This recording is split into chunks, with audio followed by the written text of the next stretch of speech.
Hello and welcome to Day Parliamentarian. Day Parliamentarian is a show, a segment of African television. I'm here in Belgium, in Antwerp, in the city of Burgerhout, from the studios of African television, and I'm speaking to a legend, to an unusual personality, a Pan-Africanist, a man who has Africa at heart.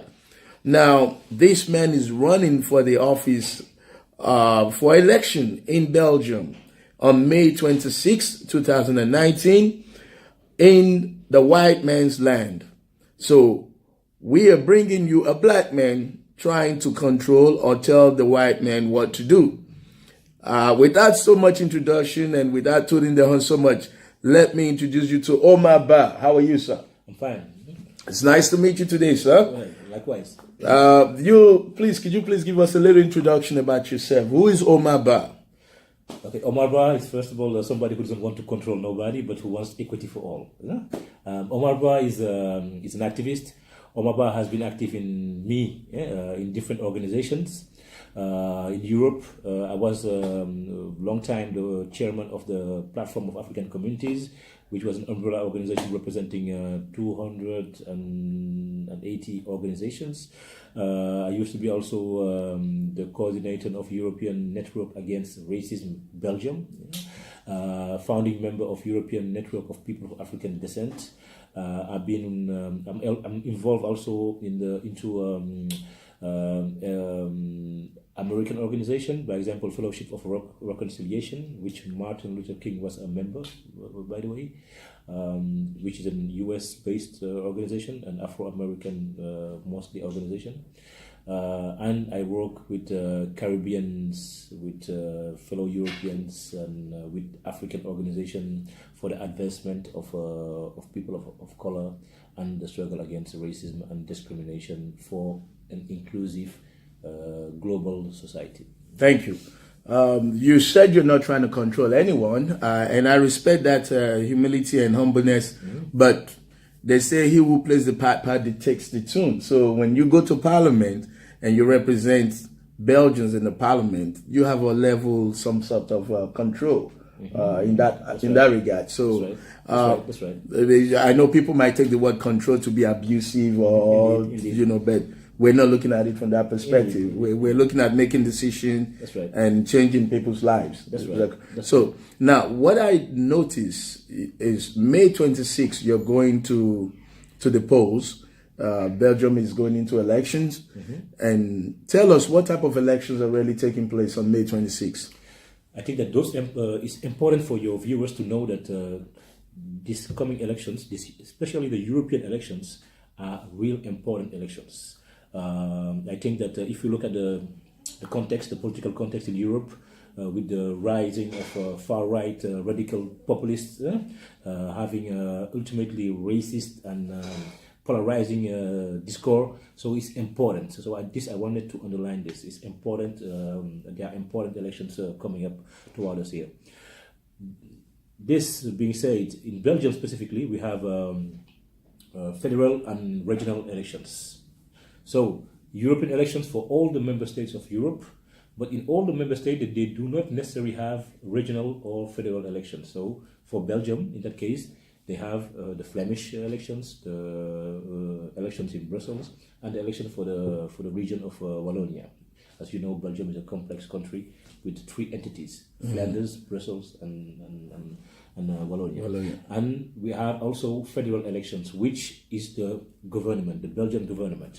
So because in Belgium also it's an atypical situation, only I think in Netherlands and some other European countries, you have also the same situation where one party doesn't rule. You have always coalition of different political parties.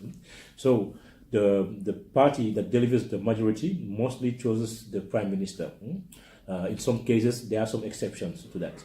So we have federal elections, and I hope that my party, Groen, which represents the Green Party in Flanders and Brussels, and soon with many in Europe, will have the majority in the Flemish government as in the federal parliament, and I hope that we will make a difference. So you represent the Green Party, and you are running on the platform of the Green Party. That's right. Now, tell me, what is your position in the Green Party? Like, what position are you really running for? I'm running for the European Parliament, and position number 3, which is a visible, high-profile position. And this shows how inclusive Green is. Green is a party that promotes inclusivity, diversity, and try to tackle any kind of obstacle that blocks any kind of citizens to participate fully as citizens, respected citizens. Okay, there's a case study that I'm undergoing in Belgium. A lot of migrants, foreigners like Nigerians, Ghanaians, they are complaining that their children really don't have a future in Belgium, in the sense that they cannot excel to be the best that they want to be. Like, you don't have any real African musical superstar or basketball player or business person or scientist in the Belgium region. Is this true? And how do you, as a Green Party member, plan to change this narrative of people running from Belgium? Once they get their passport, they want to run to the UK to become British citizens, or because they think there's a better opportunity in the UK or America or even to Canada. So there's an exodus from Netherlands to Belgium of migrants pushing out after they get their passport. What is your opinion about this, and what is the Green Party going to do concerning this? First, I want to say that the Green Party has always been a party that struggled firmly against racism, against any kind of exclusion on different levels, being schooling, being the research of workforce, and being also housing. So on all those different fields, not only vocally narrative, but also on a structural manner. So this is an interesting case that you pointed here, and it's true, by the way, because when you look at the university, the demographic of the universities, you have almost no. It's so minimalistic that Africans are almost invisible in universities, in Flemish universities, and also in high schools, which we could imagine that, oh, how come that Africans do not excel at schools? Is it because we are not good enough? And why is it that in UK or in France or in other countries you have a big representation of our kids, African kids in universities? So there is another underlying problem. The underlying problem is that you have had for a long time this kind of bias into selecting the kids that should go to vocation schools or the regular schools. And what mostly happens into the school system, and you see it with the first and the second and the third generation of Moroccans, of people with Moroccan origins, of people with Turkish descent. So you see that, by example, many have been consistently sent to vocation schools, which afterwards what happens, because you don't feel at your place, because you are frustrated, then you have a lot of dropouts, which makes that afterwards you have consequences into society, because you don't have a degree, you don't have any qualifications, and then you stay at a certain level of society. And this is symptomatic of a society, of institutions that are structurally discriminating some categories of people. And now you say Africans, and indeed Africans are also victim of that fact.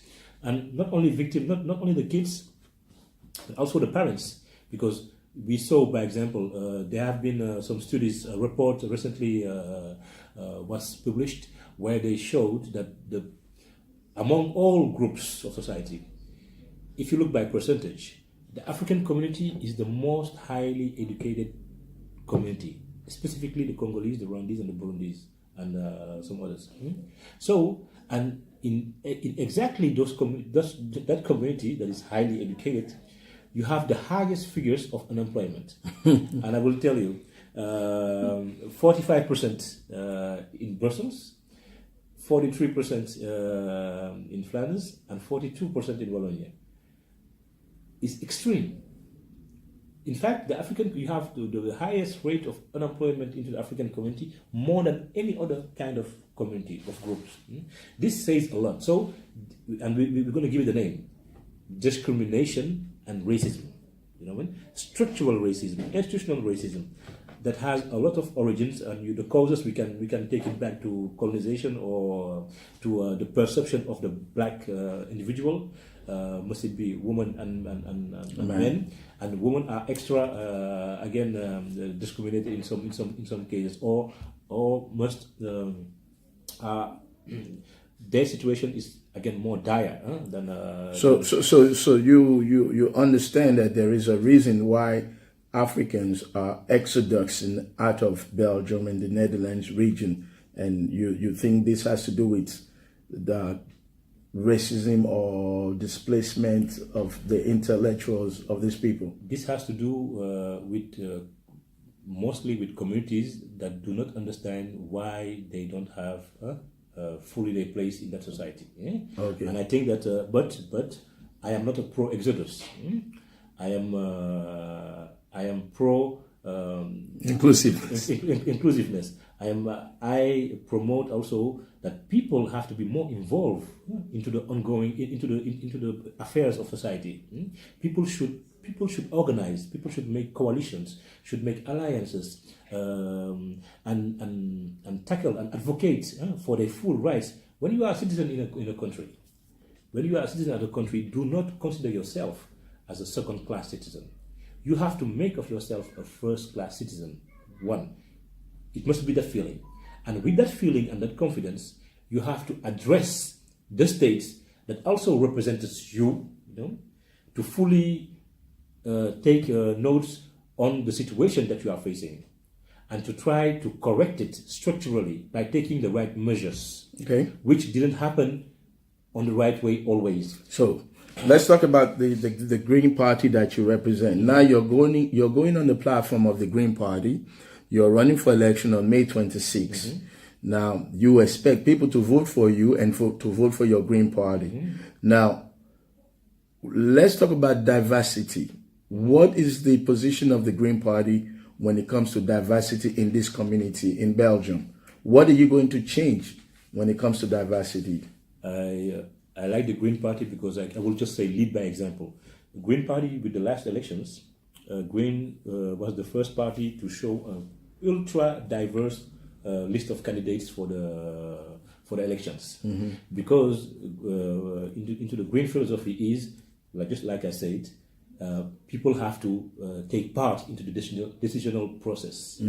People have to take part in policy making. People have to be represented in all domains of society. The chairman or the chairwoman of Green is from Turkish descent.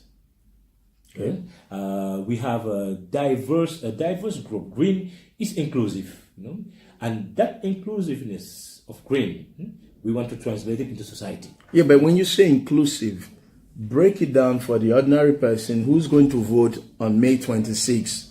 What does inclusive mean? Okay, right. Because I think that it's clear to make a difference between diversity and inclusivity. Diversity is the fact, it's a social fact. We are diverse, You are from Nigeria, or somebody else is from Senegal, or somebody else is from Ghana, from Morocco, and from whatever. And also there are people who are born here and who are from descent, from Moroccan descent, from Nigerian descent, from Senegalese descent, and we have different religions. So this is a fact that we see, and we can say, so we live in a diverse society. Now, inclusivity is to not only have that diversity there of different people living together, but to take care that all these different people are equally involved into the development of society, are equally represented into all domains of society, and participating into the further going positive building of this society. So inclusiveness is more action oriented. It's good to know, to assess that there is diversity, but diversity, when nothing happens, it's diverse, but we do not have it. You have to be inclusive. Inclusive means knowing that people have different expectations and different levels and different needs, and try to see, okay, how can this society respond to those needs? How can society take care that exactly that the kids of those people that you were talking about are not left behind? That those that people who are searching for a job are not being restricted because they have a different religion, of a different color, they don't speak the language well, of people who want to go to rent a house, that they are granted the possibility to do so, and not being also restricted because they are from a different color, or that they have to be judged because they speak different, they have different language of habits of whatever else, and also a state that protects you against those kind of discrimination, a state that promotes the visibility and representativity of those differences. That's inclusivity. So, if you are voted in as a member, or what is the position you're running for? Parliament, European Parliament. What does that make you if you win? What does that make you? Make you a parliamentarian? Yes, it makes me a parliamentarian. Which means what? At the European level. So that I participate, that I can be in the European Commission, that I can decide about policy making in Europe, about European policies. So you'll be able to represent immigrants and other people, their opinion in Parliament. I will represent all citizens in all their diversity into the Parliament. Into the Parliament. Okay, we wish you luck on that. Now, then your position that you're in right now, you're number 3 or number 4? Number 3. I'm number 3 behind Petra de Sutter and Barstas, who are. Petra de Sutter is now in the Council of Europe. Barstas is already a parliamentarian, and I hope that number 3 is going to be me. And I hope that Green will have now we have 1 representative, and we hope to have 3 representatives in the European Parliament. Let's talk about the Green Party, because when you say Green, people always think about climate change and climate and things like that. Yeah. What is different? What is the difference between Green Party, climate policies, and the other parties? The other parties, until today, I think that, and if we look at the situation in Belgium, until today, no party has addressed on a decent way the climate issue, the climate change issue. And Green is the only party that proposed a climate pact, a climate plan to change the policies and to try to implement new measures so that Belgium and Europe, by extension, becomes a climate-friendly society. Because, as you know, global warming and climate change, which are 2 different things. Climate change is the consequence of global warming, and we need to go to a transition. We need to change our habits, because if we do not do so, soon we will not have a decent earth where we live in. Yeah? So Green is the only party that strive consequently for that. And until today, no government in Belgium or in Flanders or in Brussels or in Wallonia has taken the right decisions to fight against global warming or for a better climate conditions. But this is what, if I'm going to the polls on May 26th, yes, to vote, yeah, this is what the ordinary man will probably say to you. What do I care about climate and global warming when poverty is rising? Here in Belgium, you have people who go to food bank to beg for food. That's right. You have people who can't pay their rent. Mm-hmm. You have people who don't have a job. Mm-hmm. So what is the policy of the Green Party when it comes to poverty, elimination of poverty in Europe, or at least in Belgium? Where do you guys stand on that? You know, exactly because this government and the former governments did never make of anti-poverty policies their priority. And Groen has always put it at the first place of the agenda, the anti-poverty policies. Policies that for a better social security, number one, to protect the people, because you cannot only have repressive measures toward poor. This government has hunted the poor. When you don't have a job, they almost criminalize you because you don't have it. And second, though, when, like the example that you gave, when somebody is not enabled to be in the right conditions to get out of poverty, they will never get in poverty. Then you create a cyclus. And Groen has always been for prevention of poverty, but also for protecting people who are in some certain situations, and also create empowerment policies to encourage to get people out of that poverty. So green is not only about climate, indeed, it's not about the tree, because people like to make, especially other parties like to make that association to say, no, green is more busy with the trees than with the people. No, we are people, and the green priority is the well-being of the human beings, the well-being of the people, of the citizen, the social well-being, the economical well-being, and also the ecological well-being of human being. And so we green, we want to tackle poverty. We want to tackle also the root causes of poverty. You know, we are aiming for a society where it's not only about liberal policies or supporting the richest and being against the poor. No, we are for social policies, all-inclusive social policies. Well, so on May 26th, there'll be three elections, three categories of election, and one of them is parliamentarian, That's right. and that's where you fit in. That's right. So if I went to vote on May 26th, how do I recognize you on the ballot? Normally, when you get into the ballot, you will see a list, the green list, and you will see the European list, you will see the federal list, and you will see the Flemish list. If you take in and you have to vote for all three. So when you take on the European list, you will see number 1, number 2, number 3, or you can choose also to vote for the list. And I recommend, so vote for the list, support the European list of green, support the federal list of green, and support the regional list of green, and so that we can be on power, be on the affairs, and really go for a change. Not only a change in slogan, but a change in facts that people can feel. Well, thank you very much for talking to us on African TV, The Parliamentarian. Any last words in Netherlands to those people who might say, you're a black man, you can't be a parliamentarian, we don't want black people ruling our country, we want you to go back to your country. What would you say to such people? Allow me, please, to extend on that before getting to there. Okay. Go back. So allow me to talk about migration. For a long time, since all these last 10 years, some radical right parties have been trying to put people against each other, claiming that we are being invaded by foreigners. That the civilization is in danger, that our safety is in danger by this.